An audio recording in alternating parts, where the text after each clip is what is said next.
இன்றைக்கி நம்ம பார்க்க போகிறது பிரவேசிகா ஃபர்ஸ்ட் பேப்பரில் 3rd சாராய்ச்சி பார்க்க போகிறோம். कलम आज उनकी जय बोल कवि परिचय। कलम आज उनकी जय बोल नामक कविता श्री रामधारी सिंह दिनकर की है। இந்த போயம் வந்து ஸ்ரீ ராம்தாரி சிங் தின்கர் அவங்களால் எழுதப்பட்டது. அவங்க வந்து ராஷ்ட்ரிய கவி மானா ஜாத்தா है அப்படின்னாக்கா அவர் ஒரு மிகச்சிறந்த ஒரு போயட்டாக அவர் சொல்லுவாங்க. कवि परिचय। हमारे देश के लिए कई वीरों शहीद हुए हैं। कवि दिनकर उन गुणगान करना चाहते हैं। इस कविता में देश के लिए ज्ञान देने वाले वीरों की प्रशंसा है। इसी वोट में हमें भी देशभक्त बनाने का इरादा है। நம்முடைய நாட்டுக்காக நிறைய வீரர்கள் வந்து உயிர் தியாகம்லாம் பண்ணியிருக்காங்க. இந்த கவிஞர் வந்து நாட்டுக்காக உயிர் கொடுத்தாங்க இல்லையா, அவங்களுடைய பெருமைகள்லாம் பற்றி பாடணும் அப்படின்னு அவர் நினைக்கிறாரு. இதன் மூலமாக அவர் வந்து நமக்கு தேசப்பற்றை வந்து நிறைய தூண்டுறதுக்கான நிறைய விஷயங்களை வந்து அவர் வந்து சொல்கிறாரு. कविता का सारांश। कवि दिनकर अपनी कलम से कहते हैं कि हे मेरी कलम, तुम कई चीज़ों के बारे में गा चुकी हो, आज तुम की जय बोलो। हे कलम, मेरे देश की आज़ादी के लिए कई वीरों शहीद होकर जल चुके हैं। स्वयं जलकर उन वीरों ने आज़ादी की चिनकारी छिटका थी। वे वीर अपने बलिदान के लिए प्रतिफल की इच्छा भी ना करते थे। देश के लिए मरना काम है, ऐसा सोचकर वे चल बस हैं। हे मेरी कलम, ऐसा का गुणगान करो, उनकी जय बोल। कवि दिनकर अपनी कलम से कहते हैं कि हे मेरी कलम, तुम कई चीज़ों के बारे में गा चुकी हो, आज तुम की जय बोलो। हे कलम, मेरे देश की आज़ादी के लिए कई वीरों शहीद होकर जल चुके हैं। स्वयं जलकर उन वीरों ने आज़ादी की चिनकारी छिटका थी। वे वीर अपने बलिदान के लिए प्रतिफल की इच्छा भी ना करते थे। देश के लिए मरना काम है, ऐसा सोचकर वे चल बस हैं। हे मेरी कलम, ऐसा का गुणगान करो, उनकी जय बोल। कवि दिनकर कहते हैं कि हमारे देश की आज़ादी के लिए कई वीरों ने लड़ाई लड़ी, वे देश के लिए लड़ते लड़ते मर गए।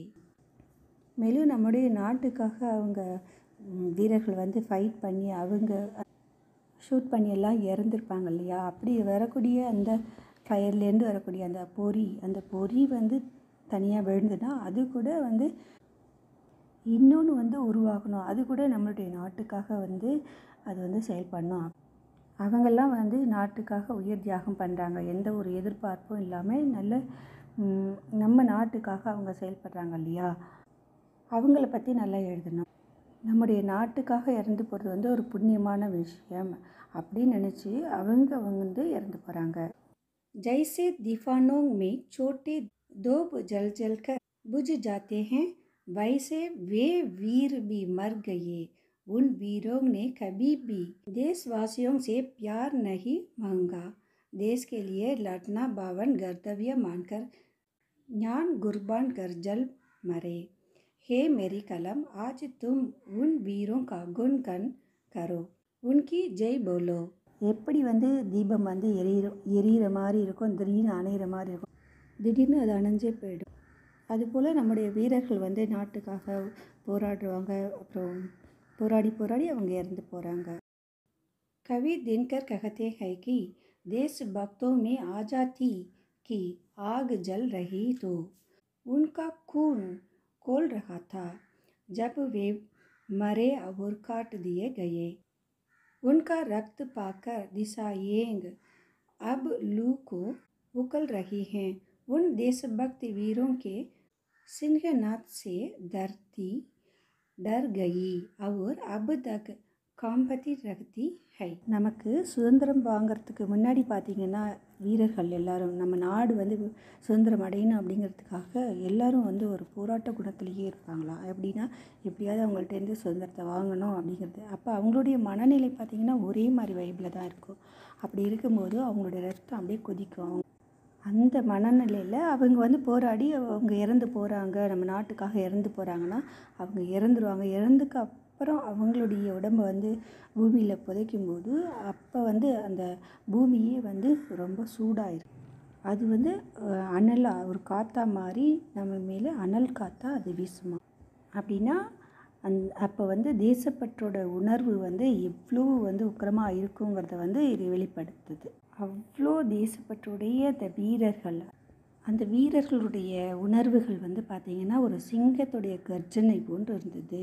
ஹை இதிகாஸ் பேச்சாரா ஹை अंधा है वह महलों की रोशनी की सुबह शांत के कारण आंखें मुंदा हुआ है। यह इन देशभक्तों शहीदों का पूरा विवरण दे नहीं सकता, उनके नाम तक पता नहीं सकता।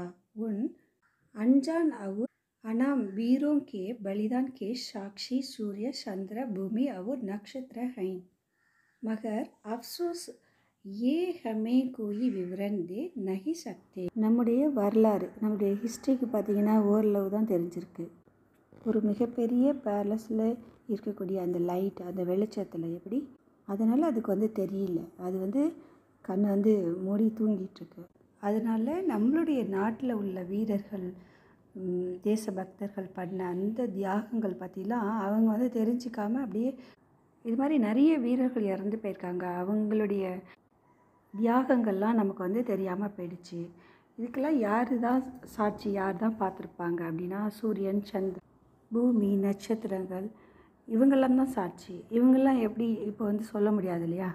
விசேஷத்தா हमारे देश की आज़ादी के लिए मर मिटने वालों का पूरा विवरण हमारे पास नहीं है। यह कविता अपना परिचय दिए बिना देश के लिए मरने वाले शहीदों का गुणगन कर. இந்த கவிதையில் வந்து நம்ம தேசத்துக்காக உயிரை விட்ட பலருடைய ஹிஸ்ட்ரி வந்து நம்மக்கிட்ட இல்லை. தன்னை பற்றி சொல்லாமல், இந்த கவிதையில் தன்னை பற்றி சொல்லாமல் நாட்டுக்காக தியாகம் பண்ண பல வீரர்களை பற்றி சொல்லி இந்த கவிதையை வந்து முடிச்சிருக்கிறாரு இந்த ஆத்தர். தேங்க்யூ.